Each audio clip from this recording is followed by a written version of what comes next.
3-0. The Miami Dolphins have done it. Clap it up. Welcome back to Nando Talk. Let's get right into these positive vibes because the Miami Dolphins are the only undefeated team in the AFC. 3-0, top of the division, top of the conference, top of the world, top of my heart, everything you want. These Miami Dolphins are legit. We're exciting. We're fiery. And it looks like we've got a serious team that's going to put the NFL on notice.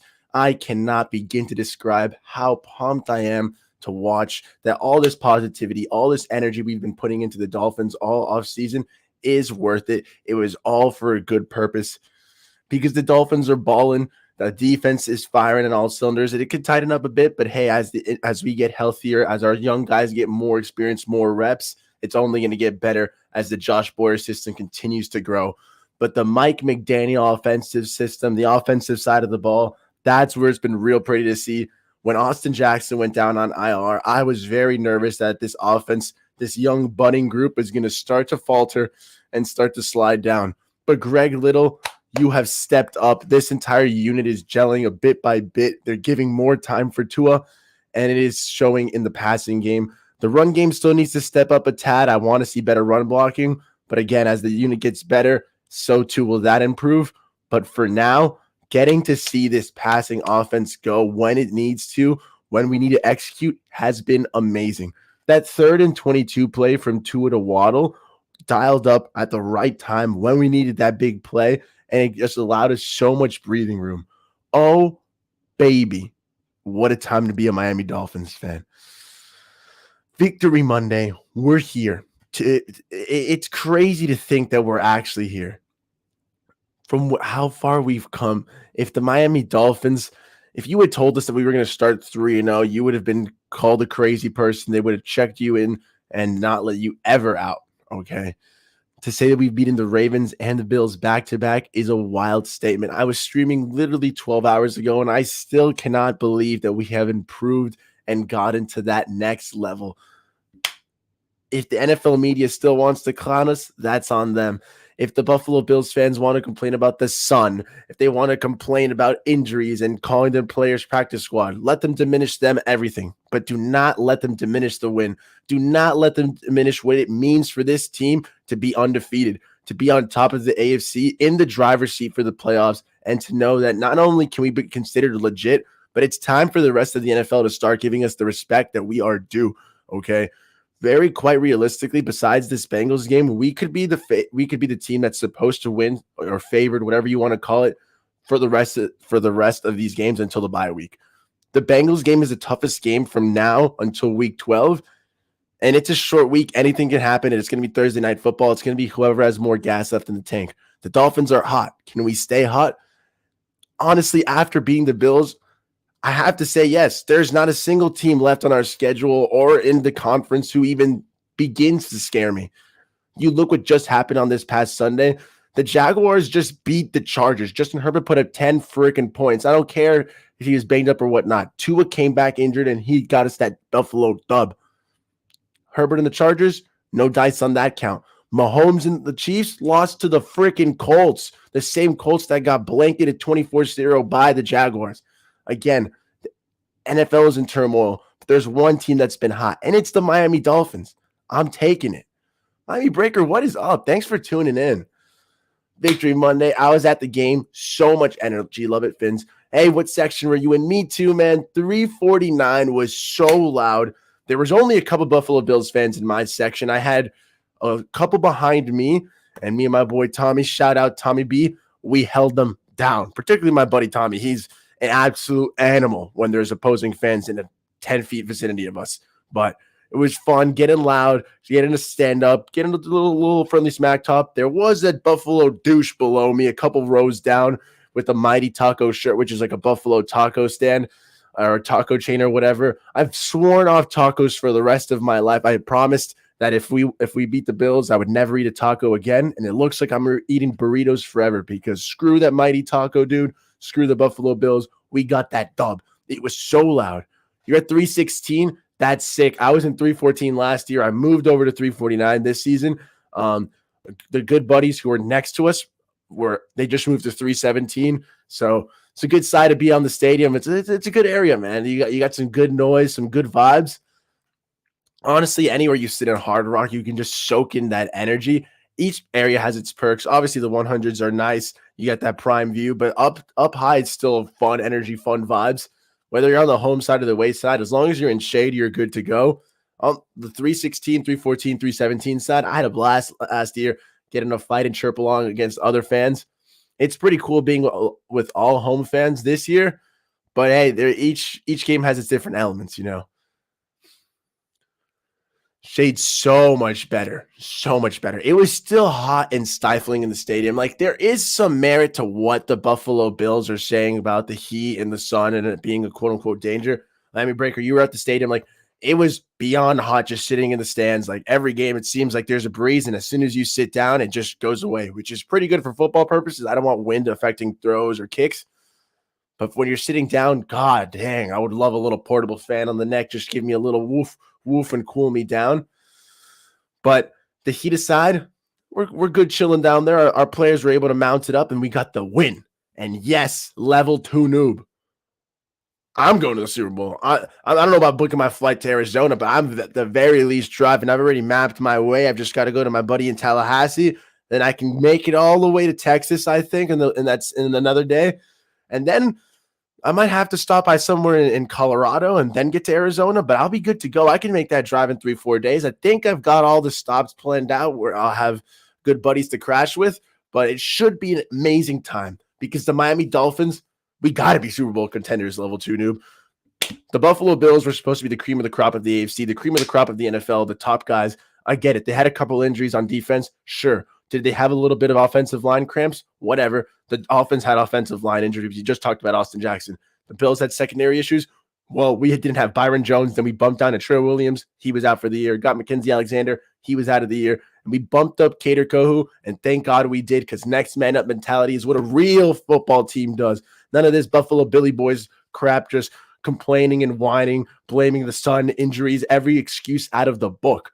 So can we go to the Super Bowl? Level 2 noob? I definitely think we can, man.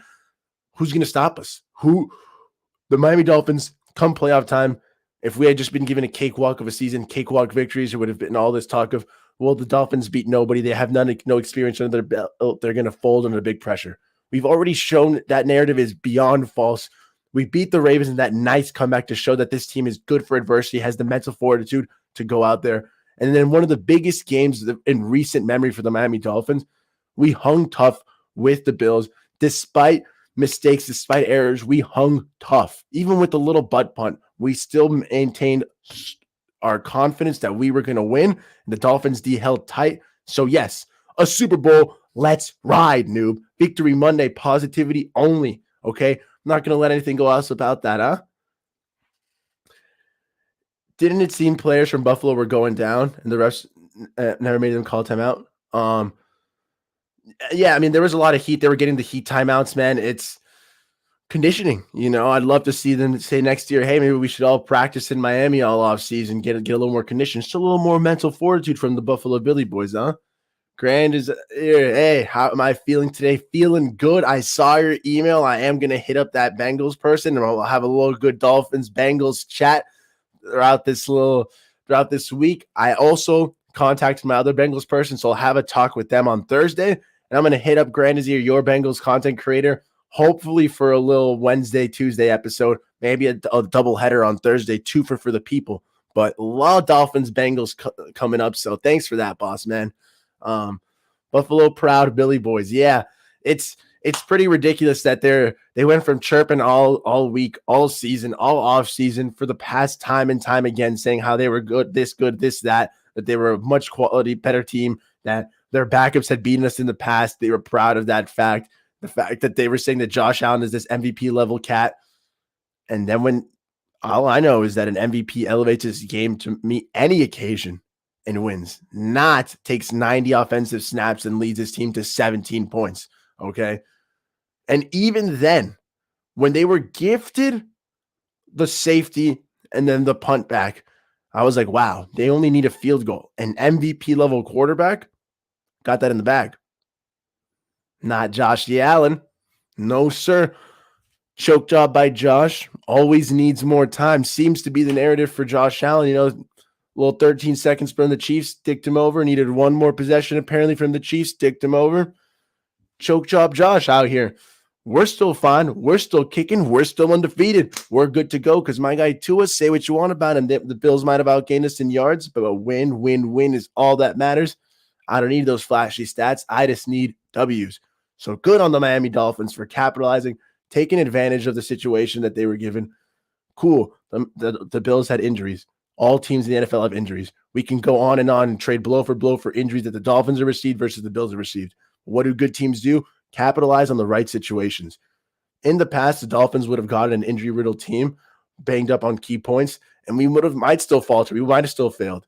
Not the Dolphins of now, not Mike McDaniel's Dolphins. We held tough. We got the win over arguably the toughest person on our schedule. I fear no team now until the Chargers or the Packers, honestly.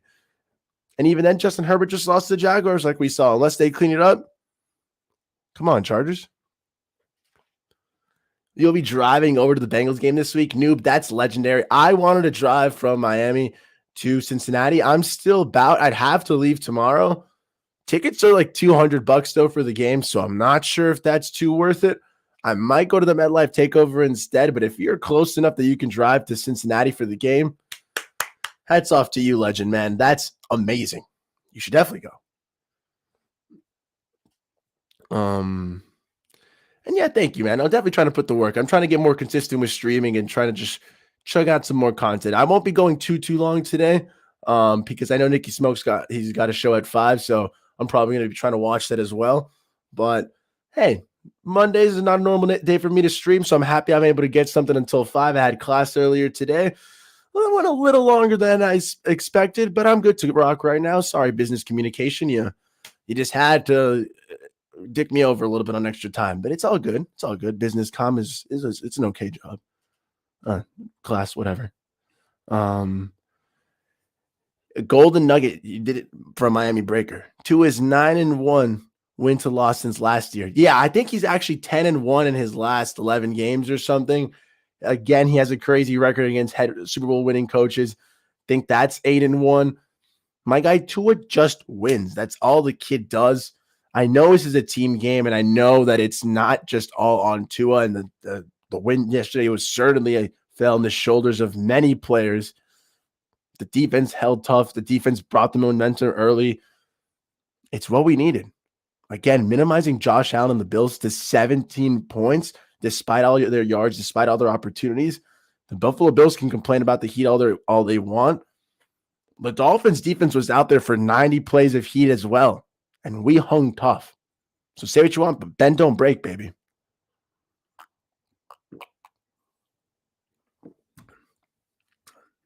Yeah, but we were talking about it. I know me, Alan, and Drew were talking about going. I was the one who suggested driving. I think they might be flying, though. That'd be crazy. We said that we did say yesterday at the tailgate that if the Dolphins beat the Bills, we have to go to Cincinnati. Then we looked at the ticket prices, so I'm not sure, but if they built, I haven't talked to them since the game about that yesterday. So if they got some more concrete details, Bob, I might have to check them up on that. I know you guys went to Baltimore, so that is sick. I still want to get Alan on the show so I could talk about Baltimore and just talk about some Dolphins lives in general because Alan's a smart guy.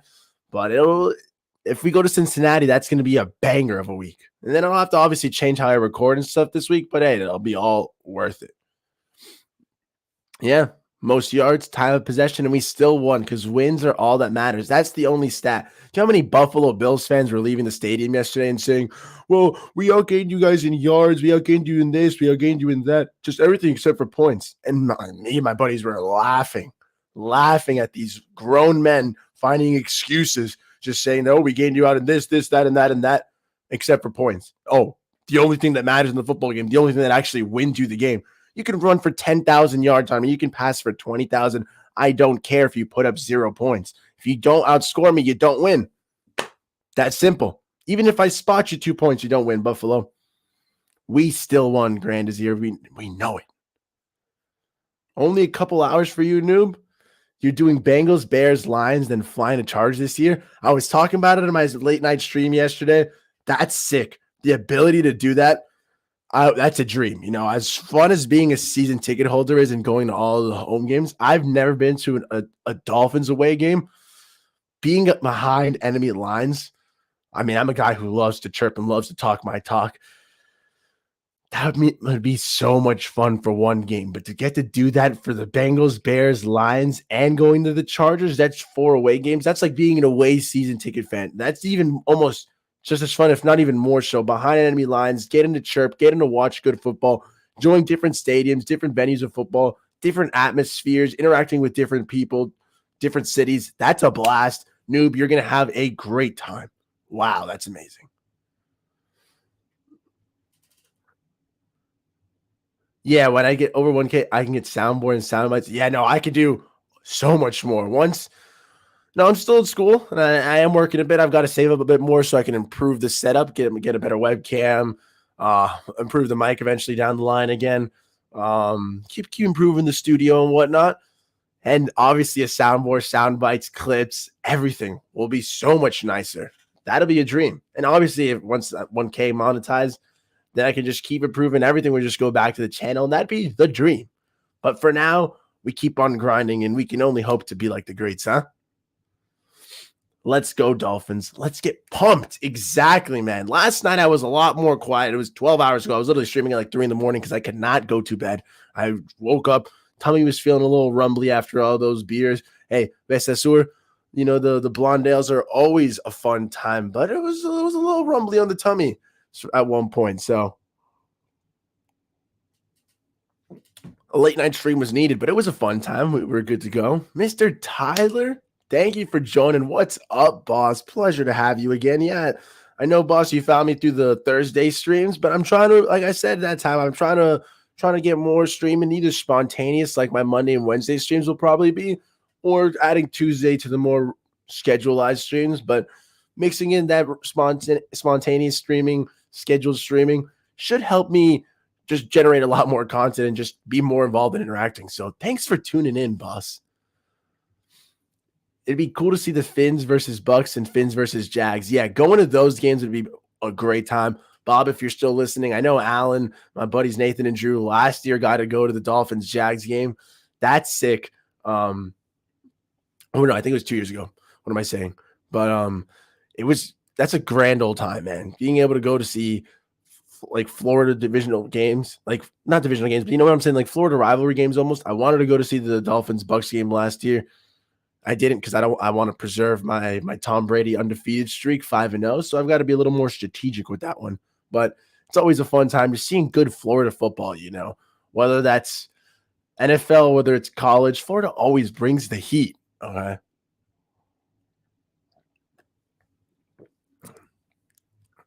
Exactly. On the road to 400. We're at 369. If you're watching, always please drop a comment. Be a fun way to interact with you. But if you can and if you don't mind, please subscribe to the channel. The road to 400. We continue. We're vibing. If we can get there, be a fun time, Again, love to further down the line, maybe get a little bit of giveaways going. I was talking to some of my buddies with my season tickets. In the event that they miss a game or they're not going to be able to go to, I'd love to buy their ticket and then do a little giveaway, a little raffle. Just give back. Maybe in an ideal world, just give it directly to someone who's never been to a Dolphins game. Just light up a smile on someone. That'd be a fun time. But just give back, just all good Dolphins. I don't know. Going to games is some of the most fun things. Usually, when I get an extra ticket, I try to finesse it for my little brother. But hey, someone's never been to a Dolphins game. Why not let it fly? Of course, Tyler. Thanks for being here. I cannot wait for the Vikings game. Dang, all this talk about away games, though. We're 3-0 top of the mountain. It's making me want to go to Cincinnati. It makes me want to go to the MetLife takeover. Although I already have to suffer watching Jets play once a year. Playing twice a year sounds tough. If we're going to smack them, I'm down to keep these positive, good vibes going.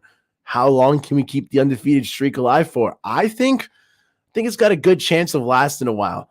The pundits and the NFL media, the clowns, they all believe that we would go 1-3, maybe even 0-4. And now we sit on top of the mountain 3-0. So the question of how long this undefeated streak can last, It gets me excited. It gets me pumped. We beat the hardest teams in the beginning of our schedule already. The Patriots is a great division rival against Coach Belichick. I mean, although they seem to be on the downswing now, the Ravens, awesome comeback win. Buffalo, great convincing win. That's 3-0 in games that we should have maybe gone 1-2, and we're 3-0. If we beat the Bengals in Cincinnati, 4-0, think about it. We'll play the Jets, the Vikings. Let me get this little card. Cheat sheet. Yeah. We'll play the Jets, the Vikings, the Steelers, the Lions, the Bears, and then the Browns before the bye. Okay, that's 6 teams after the Bengals, who the hardest team is probably the Vikings. But if Kirk Cousins starts to choke the bed, then it's a mop and a wash because he can single-handedly crash that offense or take it to the next level. It's all on Kirk, and that's who he's always been. But if we get past that, and this is an awesome little card, man. Go Dolphins 2022 schedule. If we get through that, oh, baby. The Steelers don't scare me after that awful showing against the Browns on primetime. But by that same logic, the Browns don't scare me either. And the Lions could be a little tough with Dan the Man Campbell coaching them up. But besides running through a brick wall, I don't think the Lions are going to do much against us. We'll clamp them up, Jared Goff. Sorry to hear, buddy. I'm on Russ St. Brown. You've been having some nice times. D Swift, you're on my fantasy team. But we just beat the Buffalo Bills, man. We just beat the Bills. Am I supposed to be afraid of the Jets? Am I supposed to be afraid of Kirk Cousins and the Vikings? Am I supposed to be afraid of the little Steelers, the Lions and the Bears? Oh my, no way at all. And we come after the bye. We play the Texans, another automatic win right there. If we get against the Bengals again, it's ridiculous to say that we can go 4, 5, 6, 7, 8, 9, 10, 11-0. Yes, 11-0. A beautiful time to be a Miami Dolphin fan. Then it doesn't get tougher against the 49ers, but it's the Jimmy G-led team. We'll see how that team is even reacting, and we'll obviously want to beat them because that's our draft pick, so we need them to do worse. The Chargers, that'll be the first tough game we have in a while. So can we go undefeated until then? I'm an optimistic man, but why should I be?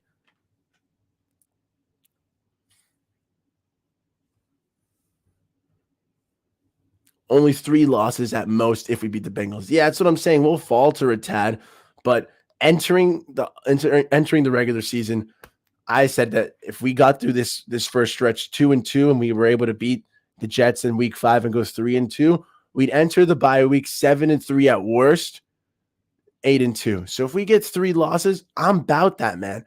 8-2 though, and we're on a whole nother mind track, on a whole nother ball game, ready to freaking rock.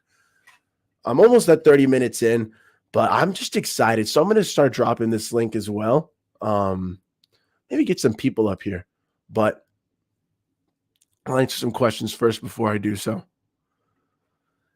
Yeah, we need a good game from our offense on Thursday. Finally, if the run game can start to get activated, keep the defense a little fresher, especially after asking for so much from them. It's time for the offense of the Miami Dolphins to be the ones who keep time of possession. It's time for us to return the favor, scratch their back and say, hey, take a chill pill, relax. We've got this, and we're going to mount it up for you, gentlemen. We're good to go. That's would be the ideal scenario. Our D obviously needs to hang tough, James, but if the offense can get rocking and we can keep time of possession, that'll be a massive way to ease up on our defense. That has to be a little tired after being asked to do so much against the Bills. Will Tua Tagovailoa be ready to play versus Bengals? Yeah.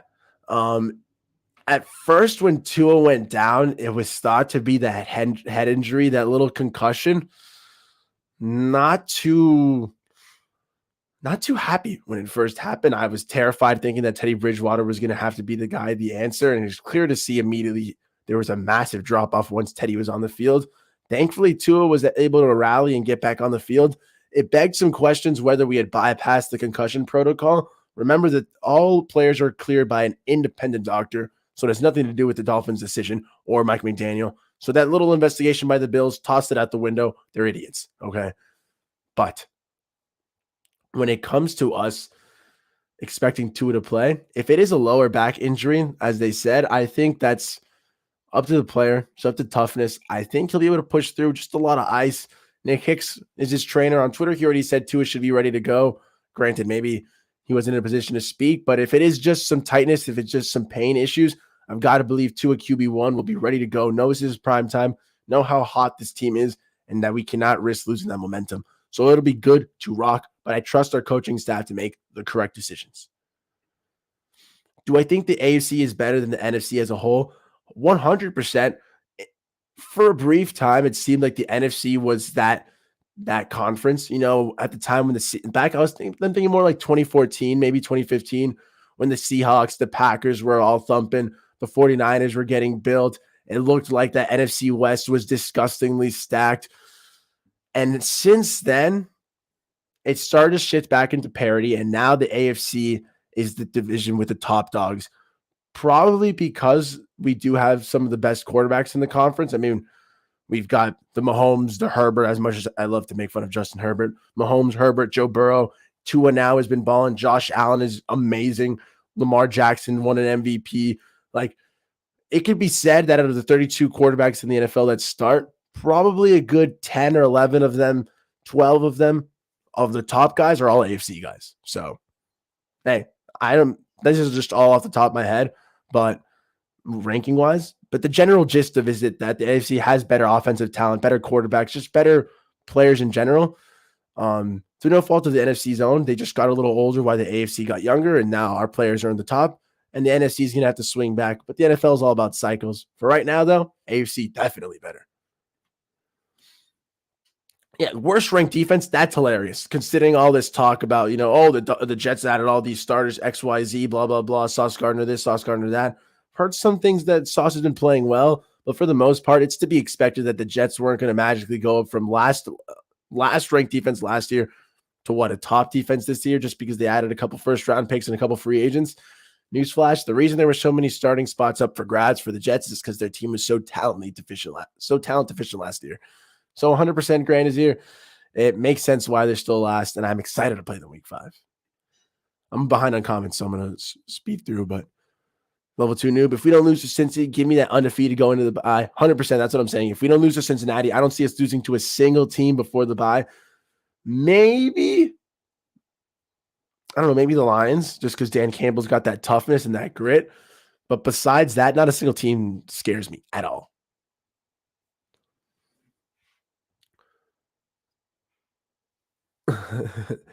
The 3 reasons why I was there. That's definitely. I like to believe that I am part of the reason why the Dolphins win games, man. Section 349, any section I've ever been part of.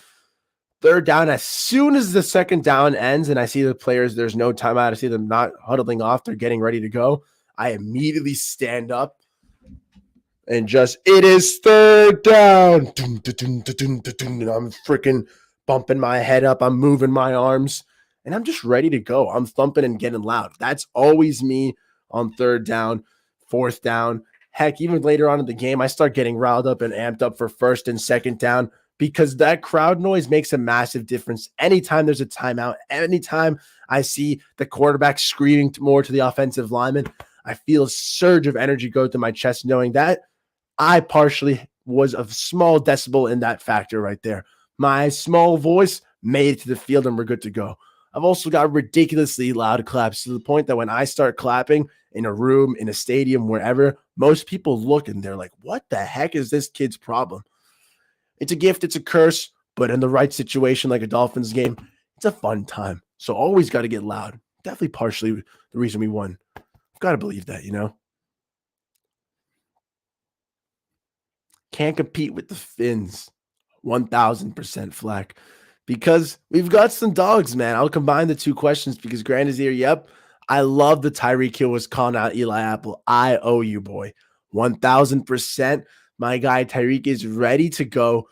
He did show up, obviously, on this week 3 against the Bills. Could have had some more yards, though. And there's already some history with Eli Apple. If my guy Tyreek is ready to toast Eli, the burnt toast that this man already is, oh, baby, I'm excited for a big 150-yard plus game for my guy Tyreek in what should be a high-powered game. if everybody's firing all cylinders off a short rest. But I think Tyreek's going to ball. Ball.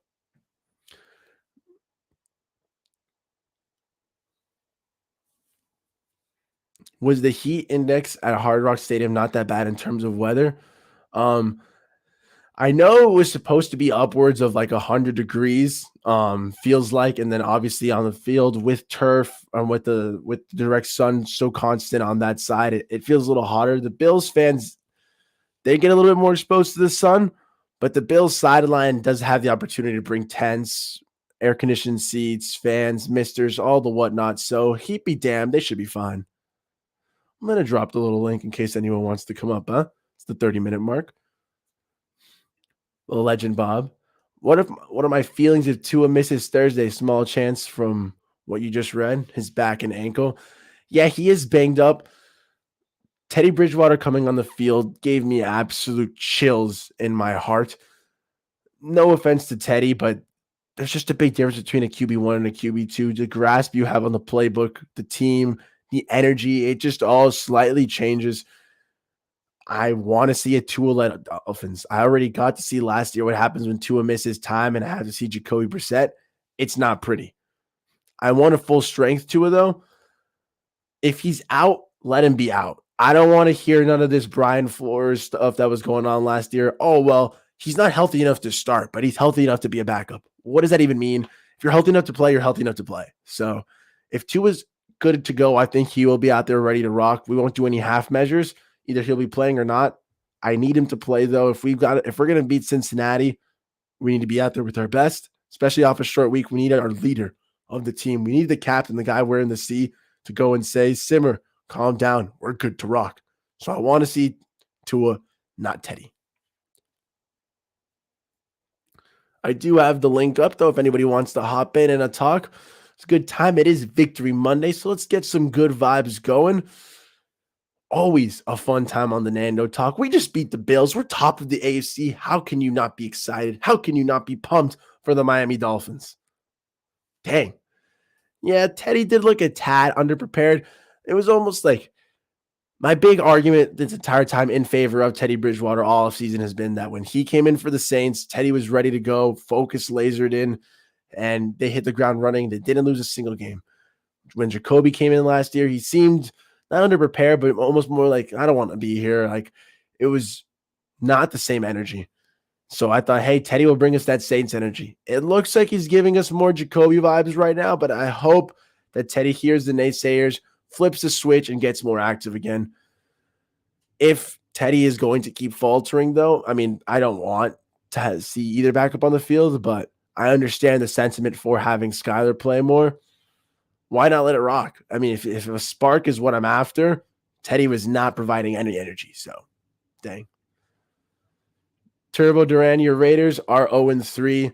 That is an unfortunate time. I was one of the big believers that the Raiders were going to do better than the Broncos at the very least. And I thought maybe the Raiders had a nice shot at making the playoffs. It looks like they've got to clean up a tad. They got to figure some stuff out. I do believe Carr and Devonta Adams will get more on the same page, and they'll figure that out.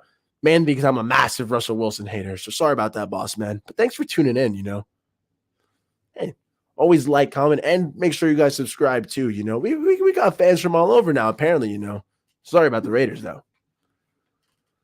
Heard Jerome is a big Flores guy, so he's rumored on the trading block. I don't know if that'd be necessarily the cause for trade as the Flores thing. I do know that Jerome Baker is a quality player, and we paid him big money to just be something he's not exactly is. He's not a true middle linebacker by any definition. Bit of a smaller guy. I like when he's making plays in space. When we have some design and blitzes, the kid can make some work happen. Aside from that, it's not like he's a true Roquan Smith, Darius Leonard, a patrolman of the field. Maybe he never will be. But if he can develop, I'm down for him on the squad. He's still an athletic playmaker and could be good to go. But, hey, I want to see some more Channing Tindall action.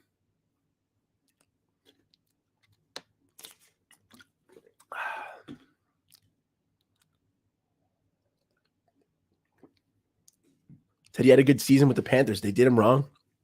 He didn't want to go to Denver. Yeah, Teddy Bridgewater has had – sorry. he's not had the prettiest of decisions happen to him in his career. It was a shame with the injury that happened in Minnesota. And then obviously, I think he played fine in Carolina. Denver was a cruddy situation for him to be in, though. And it really bit him in the butt. Sorry. But hey, my guy Teddy's been recovering. He's been looking a tad better. If we can see some more Saints Teddy, that's what I'd love to see there. If not, we might have. I mean, I was gonna say issues at backup QB, but if Tua is playing, this is a non-issue, non-factor. Melvin Ingram has been a monster, man. I loved his little dance. I'm pretty sure it was Holland when he got the little strip and then Melvin Ingram scooped it up and you got to see the little bam, bam, bam, bam. Melvin Ingram was beasting, and I love to see that. That energy, that veteran poise. There's been a lot of talk about Teron Armstead and what he's done, not only for the offensive line, but for the offensive cast in general, being that calm veteran presence. But Melvin Ingram does the same. It's a player who has loads of experience, game-wise, playoff-wise, a man, a veteran, a leader. Not only is that a calming presence on our defensive line, but our defense as a whole knows they've got a guy who can, when he speaks, you better listen. And Melvin Ingram, if he keeps making plays like that, people will continue to listen and they will continue to let him talk his talk, dance his dance. Keep that energy up, my guy Melvin Ingram. We love to see it. Is Jalen Phillips banged up? I'm not sure. We talked about that last night, man. How we want to see Jalen just get more after the QB, just get a hand in the dirt and start pass rushing more. We've been asking him to drop a lot into coverage. It is a coveted position, a coveted idea. This thought of, can I have a hybrid linebacker that not only can get after the QB but can also drop into coverage? Yes, I understand. You want that. Every team wants that. Should we ask Jalen Phillips to be that? I'm not so sure. We know that Phillips excels in getting after the quarterback. When you're that big, that fast, that athletic, I love to see you being a pass rushing specialist. You ask him to drop into coverage. I get it. In theory, he probably have the skills and the tools to do that. But it's year 2. We need some more pass rush. We need some more spark on the D line. I want energy from that unit in general. So if it means letting Jalen, quote unquote, stunt his development and becoming this well-rounded player and just focus on pass rushing, what he's good at, his bread and butter, I'm down for it. I'm okay with that. Wins are wins. Success is success. Let Jalen do what he's best at and just get that confidence back up. Put the link again, just in case we want anybody to tune in. Remember, we always got the positive vibes on Nando Talk. Good energy, good vibes. Come talk through the chat. I always try to get through the chat, get the questions up. Join the link, comes through, talk it up, have some good vibes. Whatever it may be, just enjoy yourself. It's Victory Monday. We've had some great morning shows. We've got some great shows later on today from other Dolphins content creators. But for now, just enjoy the positivity and enjoy the good vibes. We can worry about Cincinnati later, if we even really worry about them. Whenever I talk about them so far, I've just said we're going to win, because that's all we've been doing until the Dolphins prove to me otherwise. New leaf, new team, new era, baby.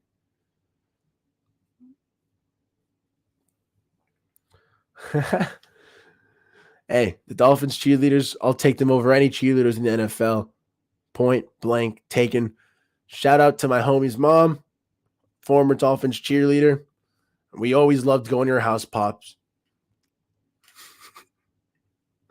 Oh, I hope I don't get smacked for that comment. But hey, the Finns won, but you didn't in fantasy this week. Do you see Waddle being a big part of next week? Oh, damn you, Akshat. I lost in fantasy. It's okay. I didn't even crack 100 points in that league. My home league with all the high school legends. 9 years running that league. It's been good. And I did lose this week in fantasy, boss. But I don't care. I think I went 1 for 4 in fantasy this week. It does not matter. I could have lost every week by 500 points. As long as the Dolphins are undefeated, nothing matters. Fantasy football is usually my escape for when the Dolphins are doing poor. I go, well, at least my fantasy team is performing. Now, I don't, who's got time to worry about my fantasy football team when we are balling?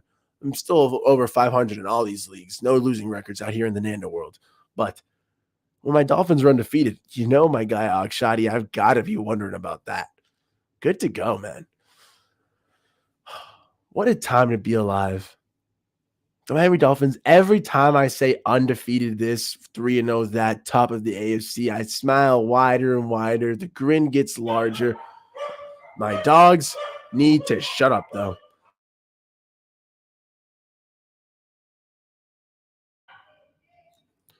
Yeah, we got them quiet real quick. Back to what I was saying. Oh, now they got me antsy.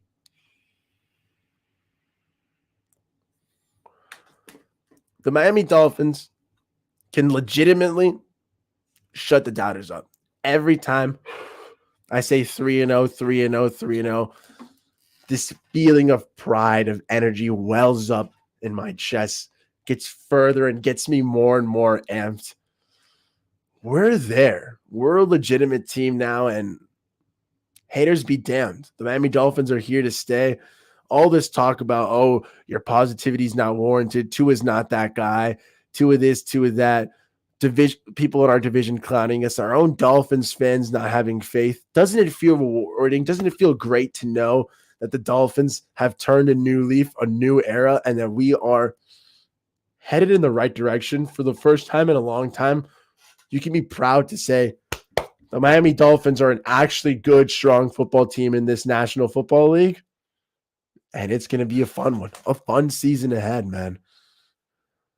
I want a Dolphins game every day now. Like, I'll probably feel a little bit some type of way once we end up getting some more losses under our belt. But until then, we're undefeated, man. So I'll be king of the world. Talk your talk, guys. Chirp your chirps. This is to say we'll be undefeated all year. Obviously not. But for now, ride the wave and enjoy yourself.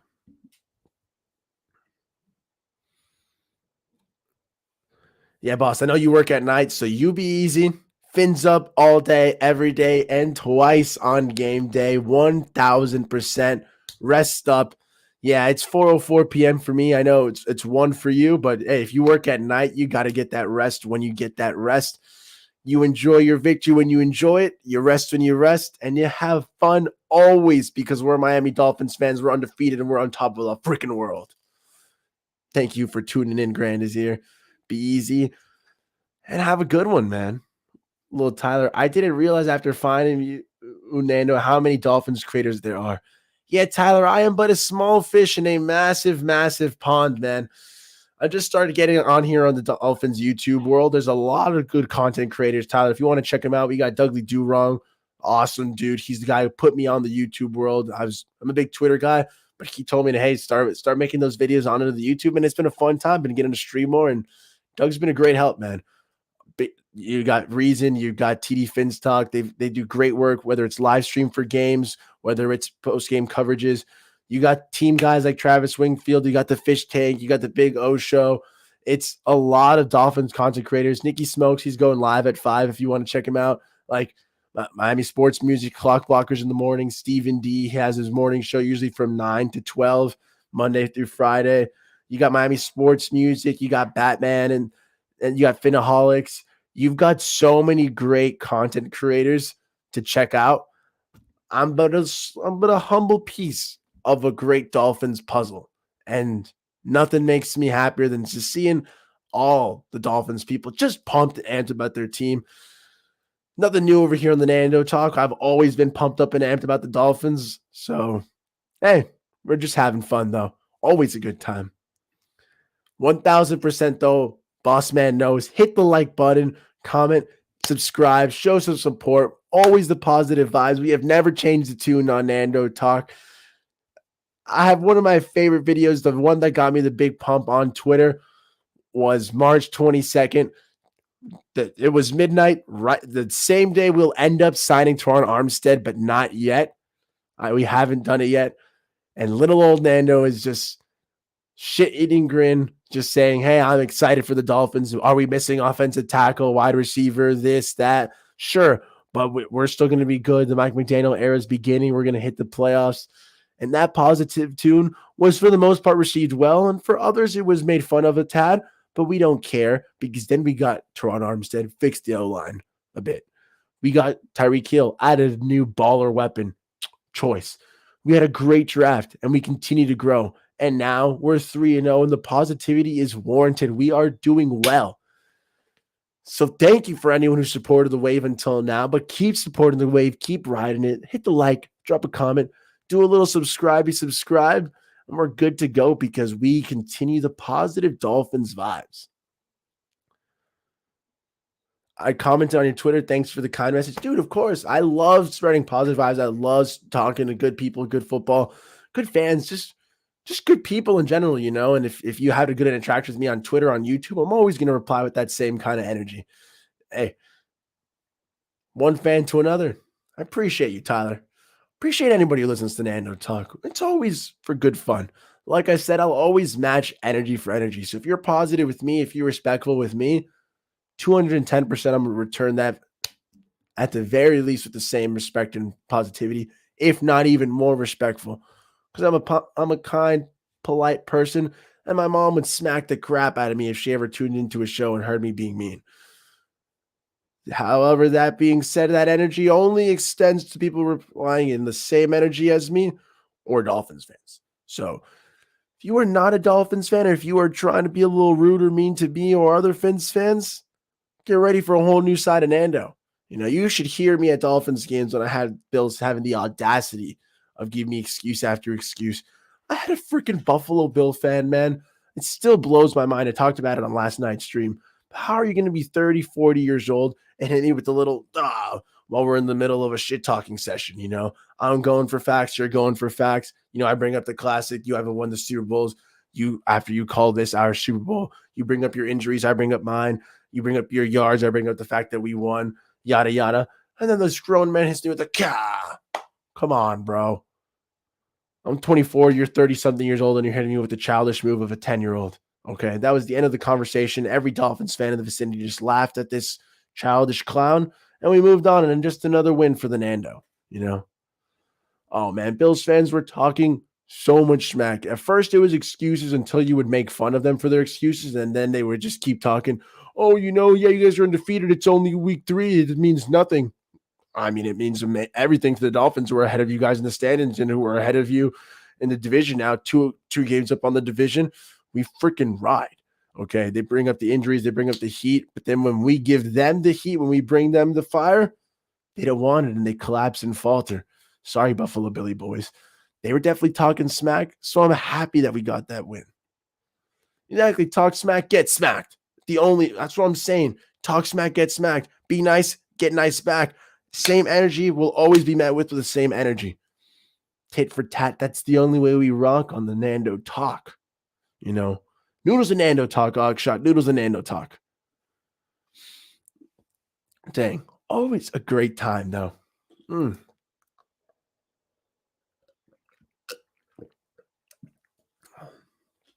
No beer today, guys. Recovery Mondays, victory Mondays. If you guys watch me on Miami Sports Music, you know on Tuesdays, Stephen D always makes me have a little drinks. You know, it's fine because Vasa Sewer sponsors this show, and I freaking love Vasa Sewer. Good beer. But, hey, I'll drink some on Tuesday. For now, the cup shall be the cup.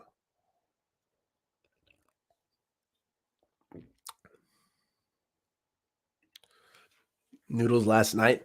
I was in the mood for some ramen noodles last night. I was streaming. I woke up, little tummy rumbling. I was like, damn, some ramen noodles on the stream right now. Noodles and Nando talk would hit so hard. If one day. I'm going to redrop the link. I'm having a good time chatting with people in the chat so far. But if you want to come up, if you want to have a little football talk, we're good to rock. I'm going till 5 today, so still got some good time to get amped. Let's freaking go, you know. I'll be hopping up as well Thursday, 3 p.m. as always. Might be doing a little twofer for the people that day, probably go 3 to 5, have a little food break, and then go again from 6 to 8:30 right before the game. Probably have a Bengals fan on. I'm thinking of having him right before the game on a live stream. although it might be more fun to have him earlier. What would you guys say if I was to talk to a Cincinnati Bengals fan on stream Wednesday or Thursday? Let's say it's Thursday. Would you want it from the 3 to 5 slot, or would you want it from the 6 to 8:30 slot? Me and a Bengals fan. None of this talking smack animosity. It's a cool guy, cool cat. So just be answering questions, just talking football, getting a little preview. Almost like when I talk with other football fans, I want it to be more of I'm sitting there and I'm at the bar with a buddy of mine who likes the other team, and will there's be some good ribbon, some good fun, of course. Am I going to insult everything about you and everything you hold dear? Not at all. But some good football talk, some good fun, and then give people the opportunity to ask an opposing fan their point of view or what keys that they think. Mind you, I'm talking about a Bengals fan who thinks that we're going to win. I also don't have the pull to bring a crazy Bengals streamer, but some good friendly talk, some good debate.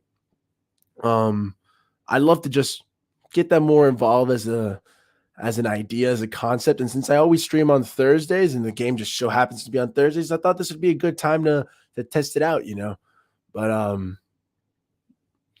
what do you guys think? Should I do 3 to 5 the stream with the Bengals fan on Thursday, or should I do that on the 6 to 8:30 slot right before the game? Tyler, oh, you were a Chargers fan, but they left San Diego, so not anymore. You were a real one. You said I am a San Diego fan, so you just have the Padres, right? Like the baseball team. That's all you got left. Hopefully, you get more sports back, but that's tough. You only like certain players. I can respect that. I definitely was more of a fan of the San Diego Chargers than I was of the LA Chargers. I agree with my guy Phillip Rivers when he didn't want him to move, but it's a shame. San Diego should get a team. LA has way too many sports in it anyways. Hit another 3 to 5. Yeah. Okay. I mean, I'm going to do the 3 to 5 regardless on Thursday. I just don't know if I should do like 3 to 5, just me, just some Dolphins fans, and then 6 to 8:30 do the Bengals fan. But yeah, actually, you might be right. Hit the 3 to 5. And then if it is going so well, I might just eliminate my break and just go from 3 to 8. Little 5-hour stream. Yeah, Definitely going to have to eat on air if I do that. That'll definitely be some noodles and Nando talk if I go from 3 to 8. But oops. Yeah, 3 to 5 sounds good. I agree. I'll have I don't want to butcher his name. Good guy on Twitter. We started talking last year when Burrow was making that playoff push for the Super Bowl. Yeah, he just goes by Tiger King Cam, baby. Cool cat on the Twitterverse. And a little nice little Bengals talk. Also, Grind his ear, who you guys saw in the chat earlier, he's patching me into a good Bengals fan as well. So maybe that fan I'll save for the 6 to 8:30 slot, or I'll try to do Wednesday with him. Figure it out.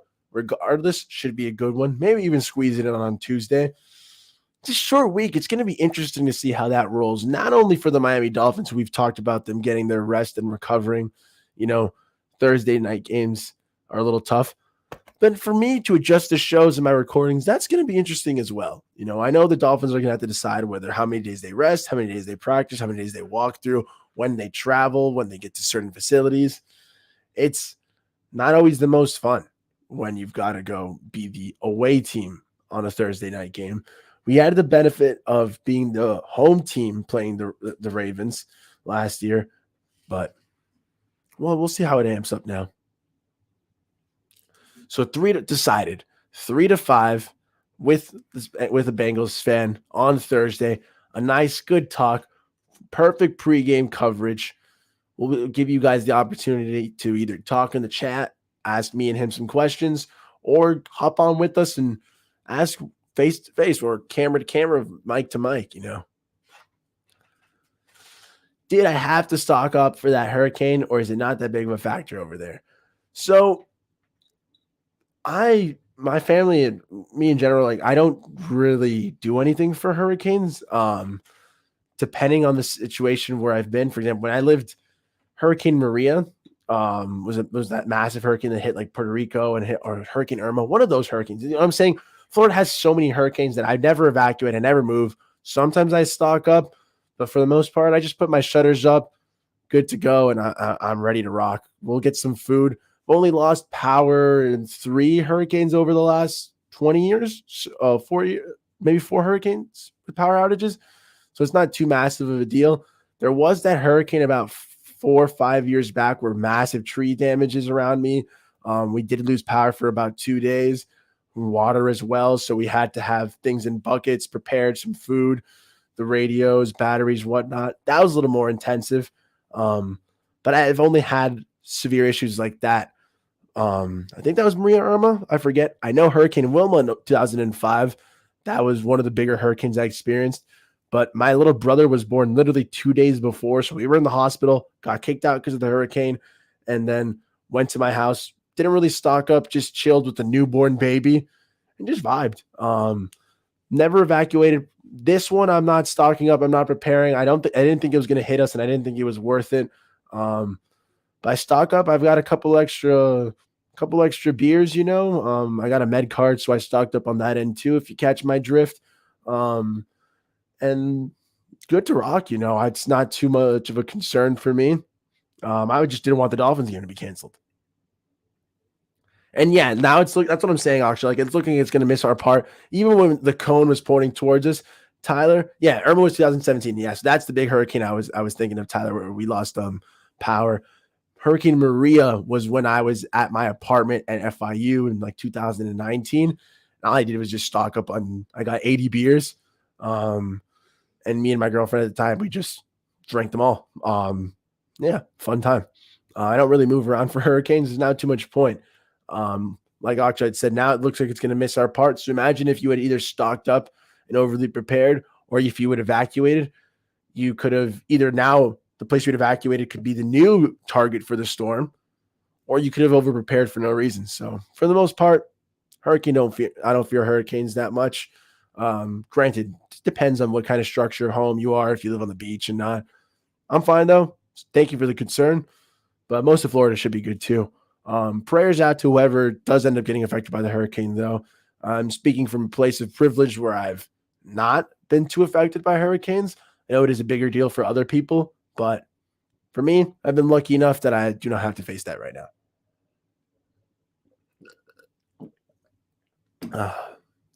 And as an FIU Panther, I've never messed around with those little hurricanes. FIU beat them last time we played. That was a fun time. And then, yeah, the Hurricanes lose to Middle Tennessee. So, oops.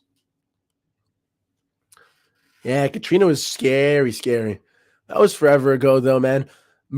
Irma, I think, was the one, though, Akshay, where everybody was like moving and going to like Tallahassee and Orlando. And then it ended up hitting those areas harder, which is why I again pointed to my parents and said, this is why I told you guys not to move, that we're good to go. And they were very happy that they listened to me. We're good to rock on that end. We're about to hit the 1 hour mark. Always a fun time on the Nando Talk.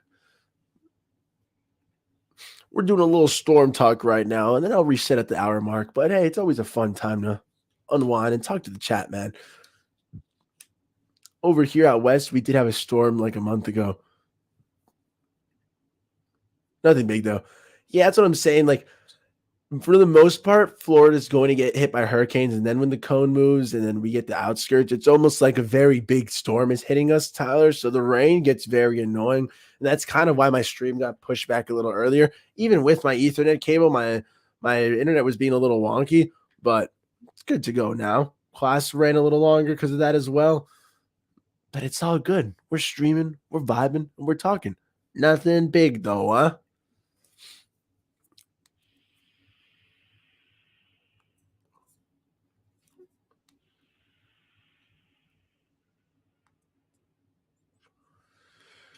Every time I hit something on air, I always get reminded that that's dead air. And it gets me so anxious as someone who used to do radio. I mean, it was just FIU radio, and no one was listening to me anyways. Like the few who are in the stream already make me happier than the 10 viewers a week I would get from FIU radio back in the day. When I would hit something there, my manager would be so mad. My little producer, "You're on dead air. You're on dead air." And be like, "Come on, man. Do I have to wait to an ad read?" So now I'm the boss of Nando Talk. The interns can get mad all they want. Quiet down over there. Get back to work. But we're good to go. But it's been the 1 hour mark here on Nando Talk. We'll hit a little reset, positive vibes, Victory Monday, Miami, Nando Talk live. Mad interns aside, the Dolphins are balling. We're on top of the world right now. Undefeated, 3-0, top dogs of the AFC after a weekend where we just beat the Bills, who were supposed to be the cream of crop of the NFL, the top guys. We took that action, hit them hard on the same time as Justin Herbert and the Chargers lost to the Jaguars.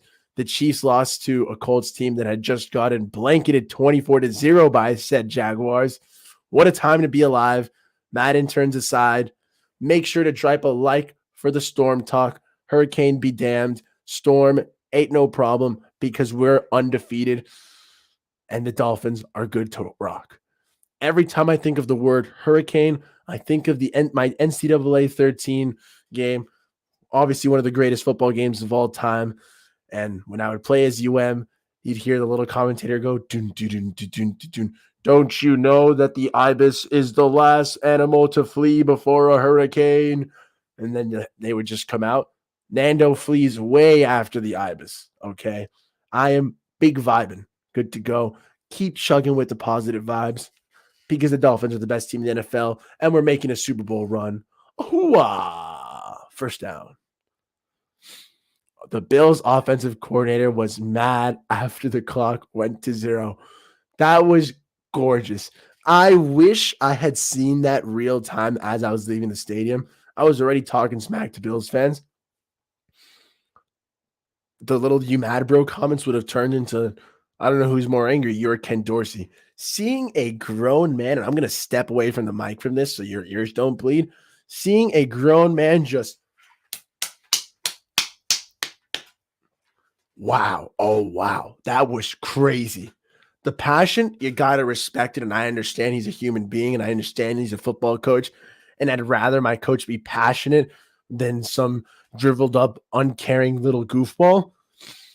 But Ken Dorsey, come on, nut up, man. You used to play football. You know what happens in the game. Your quarterback ran out of time.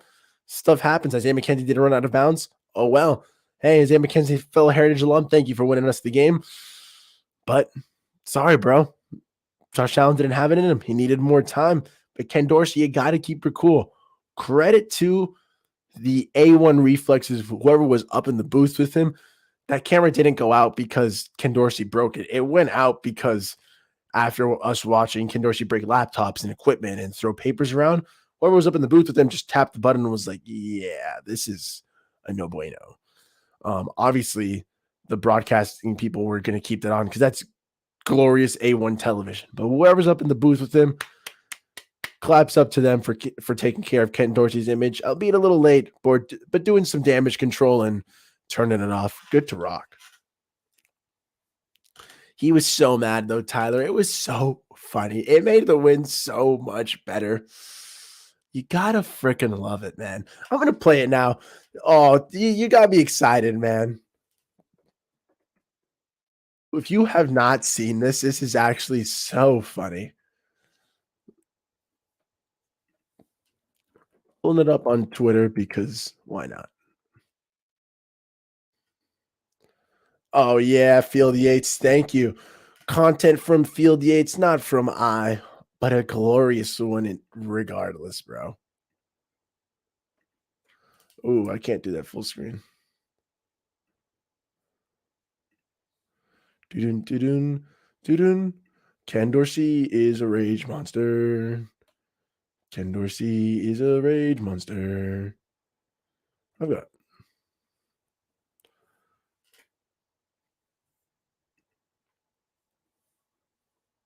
What is wrong with this man, bro? I love that. I love how mad is. I can keep this on all day, honestly.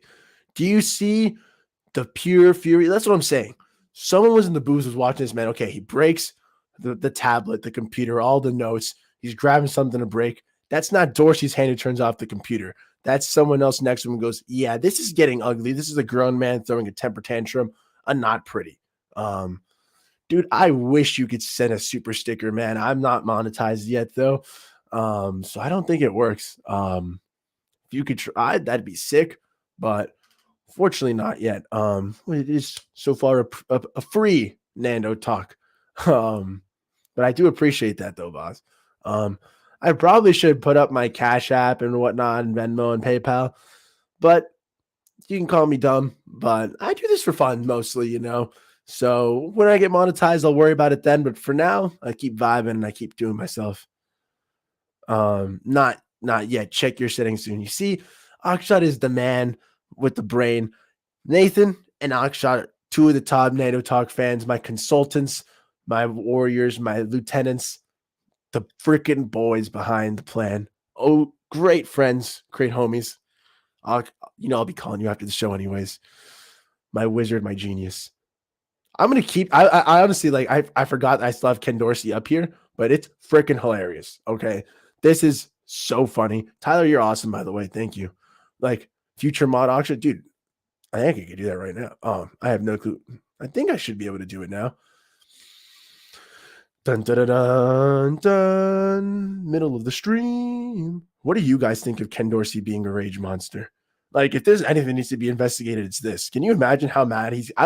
I would pay so much money to be in the Bills film study room watching Ken Dorsey freaking rage at them. Wow.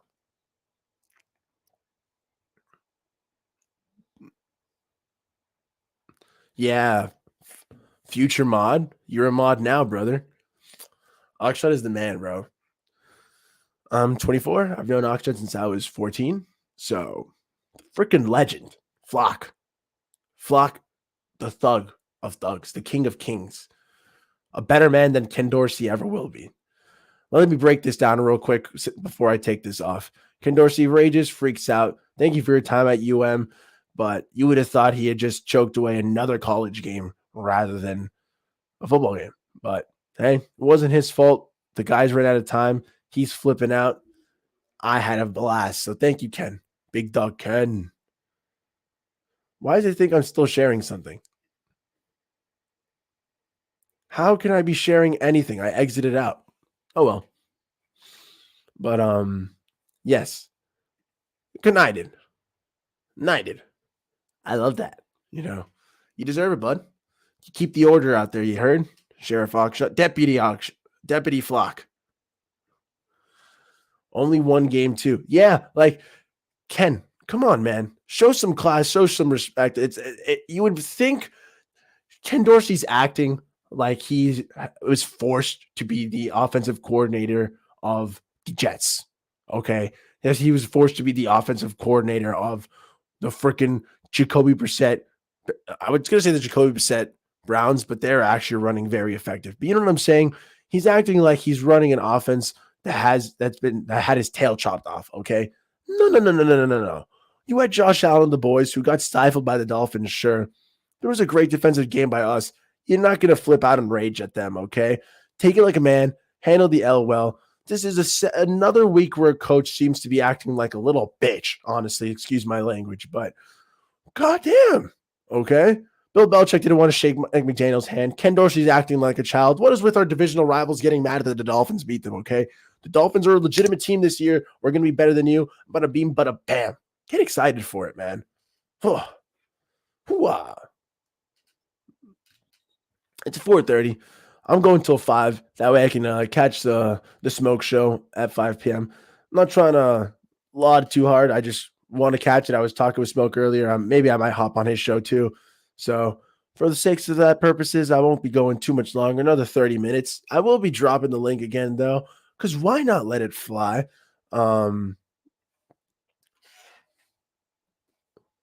Yeah. I did go also last night for some reason from like 3 to 4:30 in the morning. So if anyone wants to check that out, that's awesome too.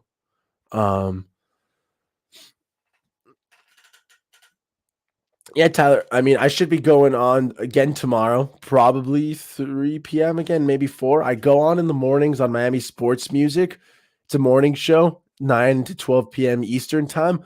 Tuesdays, me and actually Nikki Smokes, we go on, we co-host with Stephen D on Clockblockers, and it's Hot Take Tuesdays. It's a pretty cool show. They do Mondays to Fridays in the mornings, but I'll be there on Tuesdays as well. Um, so it's always a good time. Um, But so depending on how I feel after that, I'll probably go tomorrow as well, either 3 or 4 p.m., bang out a little bit more of a show. And then Wednesday and Thursday, I'm going for sure. Wednesday's going to be spontaneous, but Thursday, 3 p.m., as always.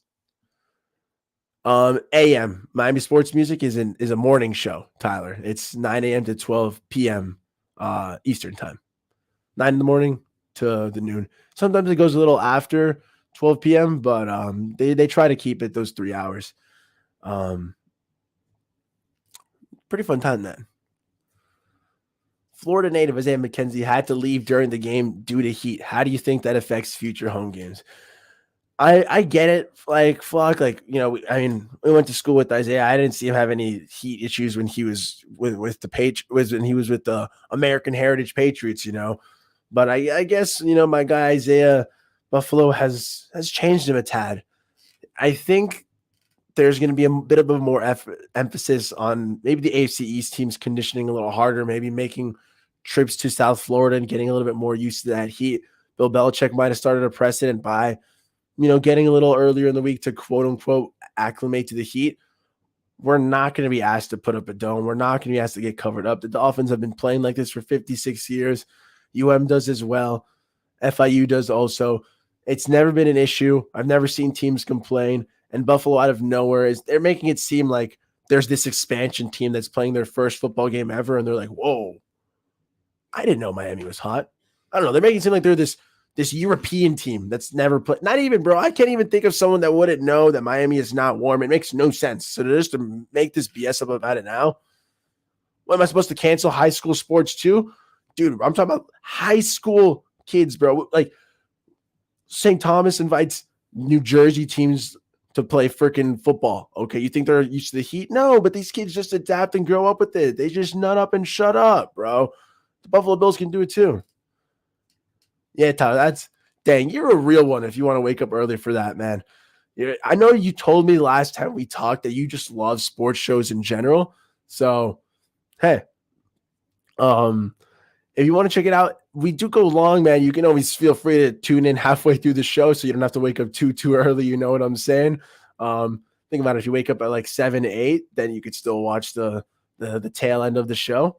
But if you want to wake up, do your thing. That's your idea. And hey, I always love a person who enjoys a good sports talk. So it should be fun. Stephen D does great work on Miami Sports Music. Spread kindness, spread positivity. That's what I'm about too. So that's why him and I work together pretty well. And then Nikki Smokes brings a great energy, brings that freaking thunder, Tyler. He's actually going on at 5 p.m. Eastern today. If you want to check that out too, it's the Smoke Show. He's got crazy energy. So if hey, like I said, man, I'm a small fish, but I don't mind letting people know about other shows bigger than mine because that's how we all grow. That's how we all get better, man. No, I have no ego, honestly. I'm a pretty carefree person. Would probably get a little farther in life if I was more me centered, but who cares? I'm here to have fun. This is a real one though. Waking up early for sports talk. I always do that though. I have my alarms, whether it's for fantasy, whether it's for sports chats. I work from home. My classes are online too, to balance that same work schedule. So I'm an online kind of guy. We're good to rock. That's why I love Dolphins games.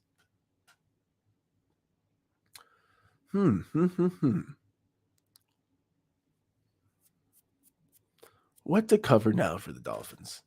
Should I make fun of the Buffalo Bills? Should I focus more on how awesome we look? I did say I'd probably talk about the Bengals towards the tail end of the show. So, hey, it's a short week, guys. I've been saying that now that we beat the Buffalo Bills, I'm not afraid of any team in the NFL. That there doesn't really seem to be someone that sparks that worry in me, that concern? Billy Boy smack talk. That's what I'm saying. You know, the Buffalo Billy Boys, I thought I had bitten off a little bit more than I could chew, written a check I couldn't cash, and then they scored the TD. We punted. It was looking scary, Tyler. And we held on freaking tough. Okay, we got that game-changing turnover, flipped the field on them, scored, and then we started trading blow for blow with the Buffalo Billy Boys. And the smack talk grew and begun, and it was a fun time. And Tyler, if you want to check out some reels, I'm getting loud and hype against the Buffalo Bills. But we held on tough. And so now I get it. There should be the concern over the Bengals. It's a short week. They're a team that went to the Super Bowl last year. On paper, before the season started, it was a game that had me a bit concerned.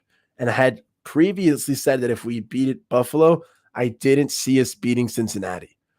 But with the start the Dolphins have had, with the energy, with the momentum we have built and grown and shown, the fire this team is displaying, I am not counting us out against Cincinnati. Not with the way they're playing. Okay. It's one thing to beat it's one thing to beat the New York Jets. It's a whole other story to beat the Miami Dolphins, especially these Miami Dolphins. Okay. They beat the Jets, 27-12? Not in the most convincing of fashions. Meanwhile, the Dolphins have had a great decisive win over the Ravens, beaten Bill Belichick once again, and showed the world that we can beat Buffalo. Injuries aside, the sun be damned. We're good to freaking rock. So am I afraid of Cincinnati? No. Am I a little concerned? Yes. But do I think that the Dolphins can dig deep, bring it out of the tank, and say, hey, boys, we get this one win, we stay 4-0, and then we get 10 days to rest before playing the New York Jets, and what it basically amounts is a freaking extra bye week? We do that. We lock it in. If the boys can buy into that mentality, saying one more game before a solid 10 days of rest, then an easy game, and then another 6 days of rest, and then we get to go back home, I think the boys can do it. I think they can dig deep. Pick a Dolphin. Hey, Nando, rewatched the game again. The dropped interception by Milano was huge. Tua did not see him, and Milano made that play and cut the passing lane. Scary to think about. Tua needs to watch, though. 100% Matt Milano, Milano cookies, he would have made a great play. And I agree that that's an area where we can say, dang, Tua needs to improve. And I like the way you phrased it, because that's how you have to phrase like a criticism. It's fact. Tua needs to improve this, not, and then Tua sucks. So good on you for the way you phrased that. I'll pull up that question again, though. I need to rewatch the game, first of all. NFL Pass. Please, I gotta put that back on. I'll watch the condensed 45-minute. But yeah, that dropped interception was massive. It would have been a nice play that could have changed the game. However, you can also point out towards the end of the game, there was a couple of dropped interceptions. And again, Xavier Howard had a chance to get a game-changing, game-sealing interception. Last week, he dropped one that he could have taken to the house against the Ravens. And then this week, again, there was one in the end zone, and then a couple of balls that Allen had that could have been picked off. It goes both ways, both teams, So I'm not going to pin it all on Milano and say he could have won the game, because the Dolphins defense could have ended it as well. It's a nice trade-off, though. So it's a very valid point.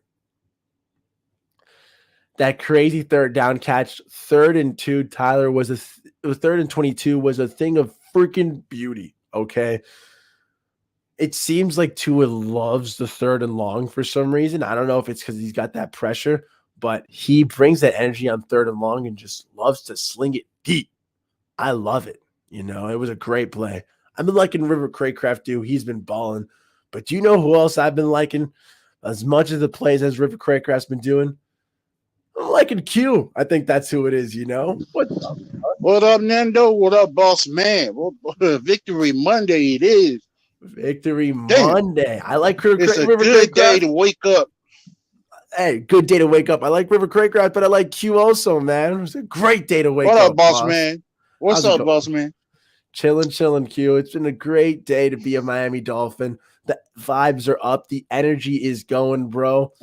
What a time to be alive. boss. Yeah, bro. It's It is a even good much time. sweeter, especially when you have the entire nation going against you, doubting that the Miami Dolphins would never go 3-0.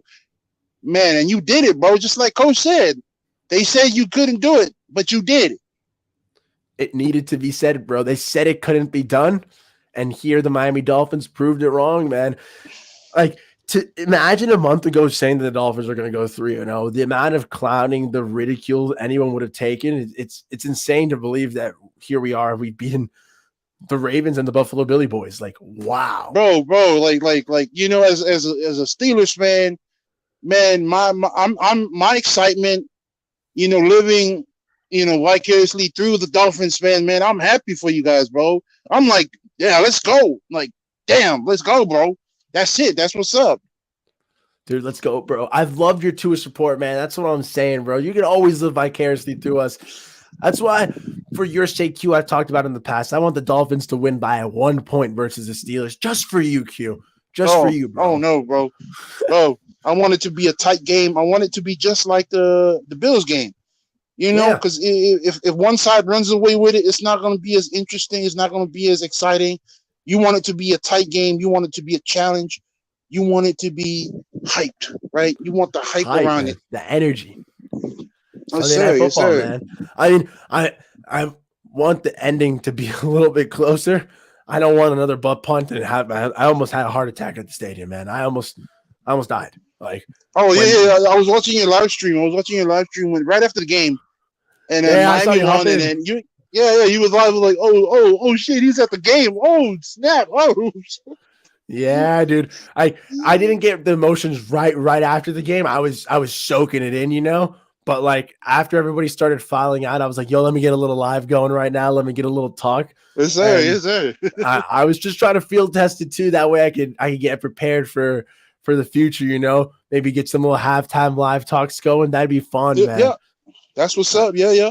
I'll be I'll be there. I'll be watching. I'll be tuning in. Yeah, that's what I figured. I figured everybody would have a chance. Like usually the halftimes in the NFL all line up. So I figured if other people can watch them too, and it'll be like, hey, what's this clown talking about? I'll be right at the game, sitting up there with my buddies and just giving some good points. Hopefully all from winning perspective now. I was just way too nervous to do that yesterday though, man. Hey, one game at a time, man. Now this week it's it's a short week.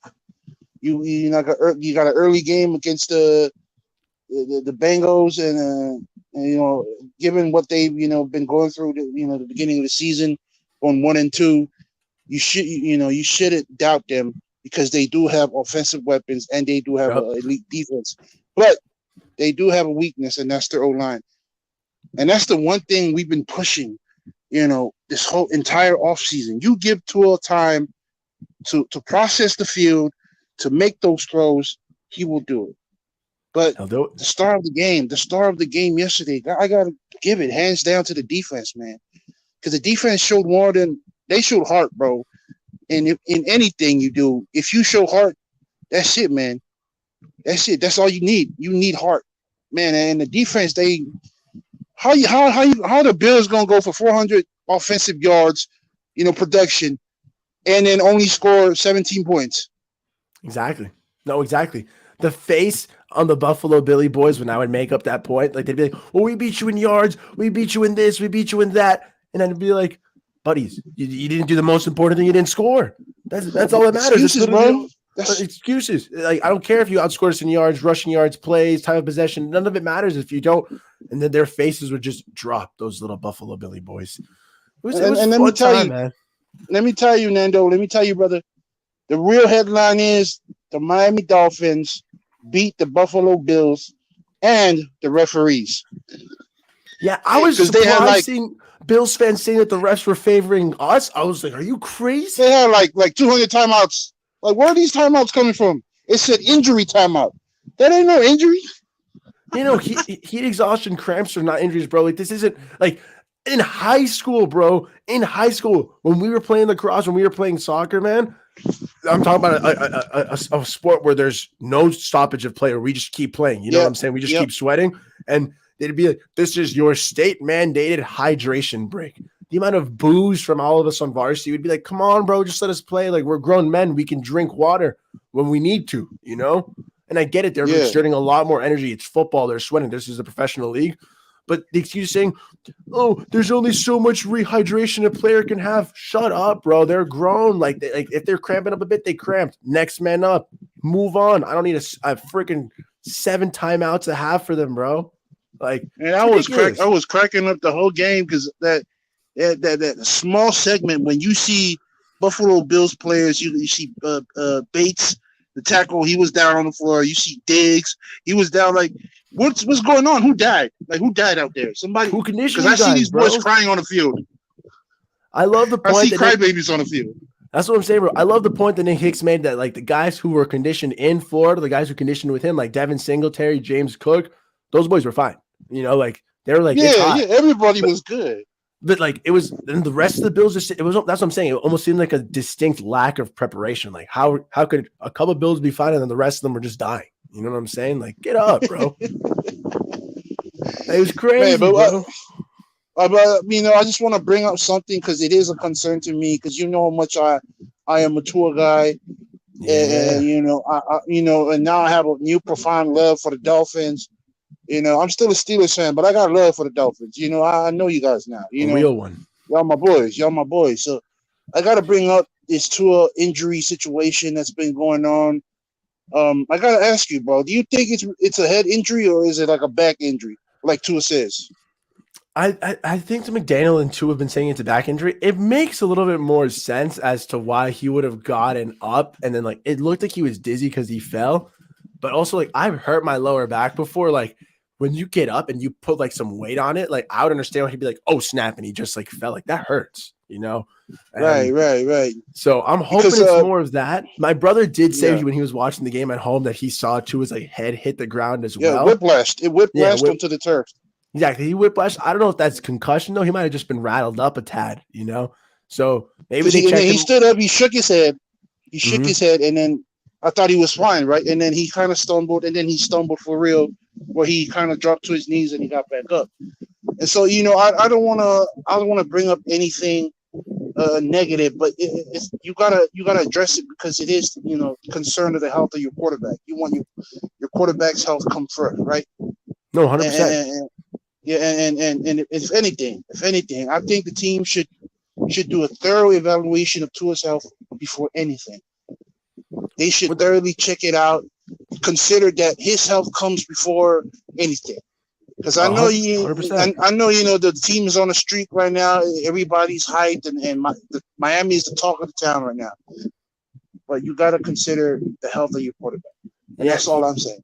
He definitely hit his health, man, and like as tough as it was seeing Teddy Bridgewater on that little series, as much as I don't want to see him play on Thursday, Q, I've got to agree, bro. The health comes first, and we're in a position where we're 3-0. Obviously, health would come first in any situation, but the Dolphins are 3-0, and if we've got to rest Tua, give him an extra 10 days, 14 days to recover before the next game, let it be. Give him that extra time if the health deems it so. If he can tough it out and he can play, that's one scenario. But if there's even the slightest concern that it can hurt him long term, we've got a whole season to worry about. We're top of the AFC.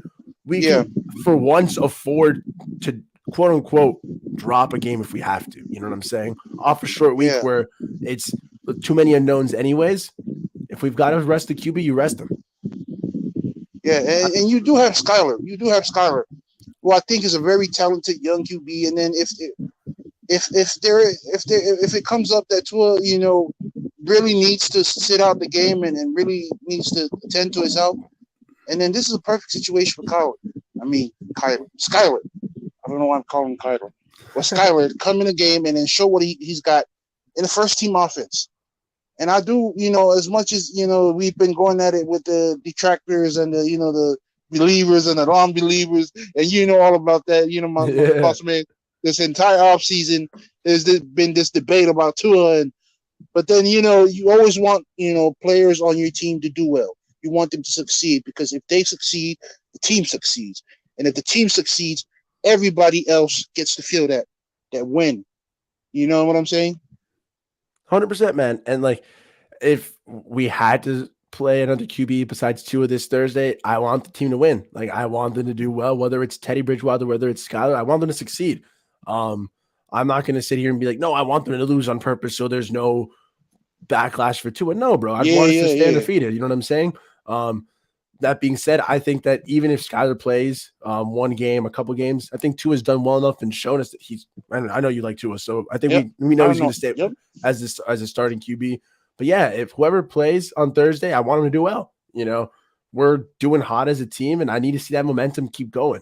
So health is a main factor, and I love that you bring that up, bro, because I want Tua to be okay. The long term, I'm not thinking just short term. Yeah, and also if you do come to find out that it is serious, you should rest him now and then bring him back in later in the season when you really need him to make a playoff push. Yeah, man. Like I'm not. If it is like a lower back, and if Tua does have a bit of a bad ankle, like again, I'm not a professional athlete. Like I'm the farthest thing removed from a professional athlete. I'm a guy who gets hurt in flag football and little varsity high school sports. You know what I'm saying? But the little injuries I have had, bro, like have been ankle and lower back stuff. Like I'm an idiot, and I would rush through and keep playing stuff, and I would get hurt. You know, and I would just keep getting more hurt and just be hurt all year.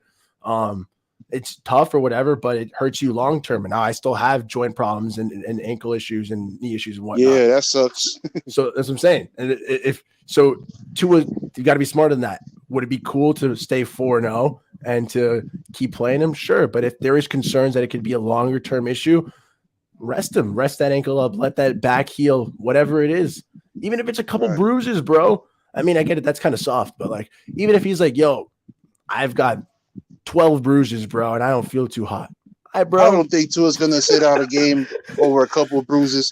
You saw that man trot out the field in the second half after what you witnessed.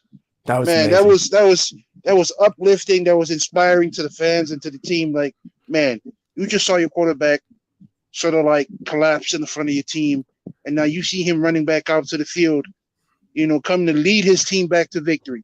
It was glorious, bro. That is an awe-inspiring, thing to see, man. I was in line. I was still in line for some food and for some drinks, and I was like, I'm gonna have to get some comfort food, bro. I'm gonna have to get an extra beer. This is gonna be a tough second half. And I saw Tua trot back there. I immediately left the line, ran back to my seat, and was like, "We're good to go. I don't need anything. I don't need comfort food. I'm gonna be standing up this entire half, man. I can't eat. I'm good." But hey, man, you know me, boss man. I came to support you. It's like 9:54. I still got a lot of things to do. Got to get my day going and my get some stuff done. But I came to show some love. Love what you do, brother. Keep doing it. In the long term, it's gonna end up good for you. I wish you success with everything, bro. Dude, you have a good day, man. Fins up. Enjoy the win. Enjoy the victory Monday, bro. Dude, thank you, bro. Fins up. Hopefully I'll catch you on the show again, man. It's always a pleasure talking to you, Q. A real one, bro. Hope you get a good night start to your day, boss. All right, boss. Be easy, man. Keep it up. You too. Much love, bro. Dude, Q, always a real one, man. An awesome Tua fan. He is a Steelers fan, but Q, a real one.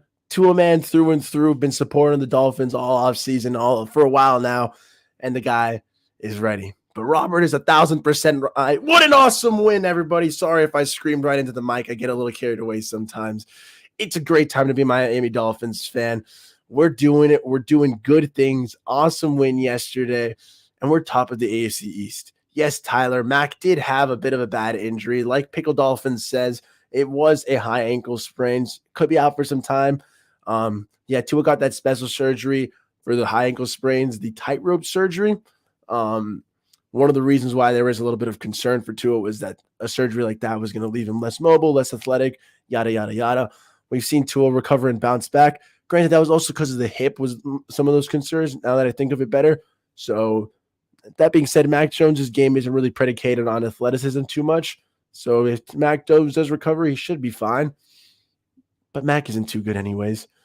The Patriots are going to probably play Brian Hoyer or Bailey Zapp. They'll continue to slide down. The Jets aren't looking too hot anyways, and when we play them, we'll beat them too. And then we'll be 3-0 in the AFC East, so we'll continue to be top freaking dogs, alpha unos, and I love that. Okay, the Miami Dolphins, in the driver's seat right now. We're doing good. And I think that after all we've seen, and after reading this little schedule scorecard, dun dun dun, 1, 2, 3, 4, 5, 6, 7, 8, 9, 10, 11. The Miami Dolphins will go 11-0 before we even have a semblance of a challenge. Okay. Then December 4th, we'll play the San Francisco 49ers and beat them as well to be 12-0 entering Los Angeles versus Justin Herberto. Irby, fully loaded, will come up short as the Dolphins beat the Chargers as well. And we beat the Bills already. So we'll lose to them away, unfortunately. Sadness. It'll be one of the only losses we have, though. I think if we only lose to the Bills on December 17th/18th, I think if then we lose to the Bills, maybe the Patriots on January 1st, Dolphins will probably lose 2 games this season. We'll go a nice 15-2 and a happy time, and what a time to be alive indeed. For those who are watching right now, please drop a like, comment. If you want to subscribe, that'd be awesome as well. We've had a great deal of positivity on the show today on a spontaneous Monday stream. I was streaming last night because I was amped today as well, and good to rock. Cut Teddy. Who cares about 6 mil? Elevate Skyler. Hey man, Teddy looked a little disinterested. I don't know how many performances like that we could stomach. I do believe it's a very short leash. If Tua goes down, I could see Teddy being the guy to play mid-game, and then they might move on from him, particularly if he doesn't perform too well. I just don't know about playing like a 7th round pick, just thrusting him into a game when he wasn't prepared as a starter. I think Skyler would have more success if it was like we needed someone to play for longer term. So it's like, hey, we're going to give you first team reps for the week and prepare you. If I have to play Scott from one moment to the next, I'd rather stick in Teddy. But yeah, Chargers are in shambles, baby. I think we get that win too, man. I was laughed at for saying we got that win. In the past, I was saying we were going to lose to San Fran because by then Shanahan would have unlocked Trey Lance, and Shanahan knows Mike McDaniel so well. But then I said we would have beaten the Chargers. Then when Jimmy G started, now that Trey Lance has gone down, I think we'll beat San Fran. But now I also think we can beat the Chargers, Pickle. So good to freaking rock. Yeah, Slater's out for the season. We'll calm down a little bit because nobody likes injuries. But that being said, losing offensive line like that, Dolphins D should get after Justin Herbert, and we should win that game, man. Tyler, I appreciate you saying this has been a great talk. Yes, I am going to be wrapping up now. We got the Smoke Show. Nikki Smokes is going live at 5, and I'm going to be listening, and I might be hopping in too. So time to wrap up the show. But to everybody who's listened, to everybody who's tuned in, to everybody who's watched, you're awesome. I appreciate it all. If it wasn't for you, I'd be talking to the void. Thanks to the people who decided to tune in. I get a platform, a chance to talk. It's been a fun time. If you want to subscribe, we've got more talks going through. Always Thursday, 3 p.m. going live. This Thursday, 3 to 5, I'll be having a Bengals fan. It'll be a good chat with the Tiger King, and will be a nice time. And we'll get some good Dolphins-Bengals debates going. Same day on Thursday, I'll also be doing a little special 6 to 8:30 stream pregame for the Dolphins. Should be an epic time. Come through. Fans more than welcome. Popping the link up, and we'll have a nice little roundtable discussion on what we think the Dolphins are in for Thursday night. I'm also going to be tomorrow, obviously, Miami Sports Music.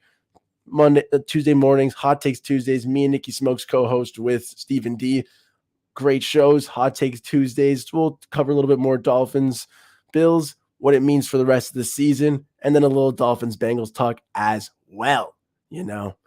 Good to rock. Yes, hit the little notification bell so you know when I go live, because, for example, Tuesday, I will be going live, but since I do the morning show, I'm going either 3 or 4 p.m., depending on how my classes and I look. Get a little wiped out sometimes talking for 4 hours in the morning, but the little bell helps go a long way. Wednesday, I'll probably be around 3 p.m., 2 p.m. as well. Good talks. Always good vibes. That's the most important thing for the Nando Talk. Hit the little bell. Get notified. and you'll be having a chance to hear more good positivity, man. Thank you, Robert. You're a real one. I appreciate you. Fins up. We're all with each other because we're stronger together. Dolphins Nation. Oh, I'm going to explode when we go 12-0, when we beat the Chargers and when we just steamroll teams, bam. But pause, though, obviously. Bend don't break, but pause. We're good to rock, though. I appreciate everyone for tuning into the Nando Talk. Good vibes. Fins up. Let's keep the undefeated streak going. Let's beat the Bengals. We're top dogs. Number one team in the AFC. Number one team in the NFL. And number one team in my heart always. Thanks for tuning in to Nando Talk. Drop a like, drop a comment. But if you can subscribe and help out, greatly appreciated. But most importantly, hope you enjoyed. And a fins up. Bang, orang. See you tomorrow. Nando out. Thanks, everyone.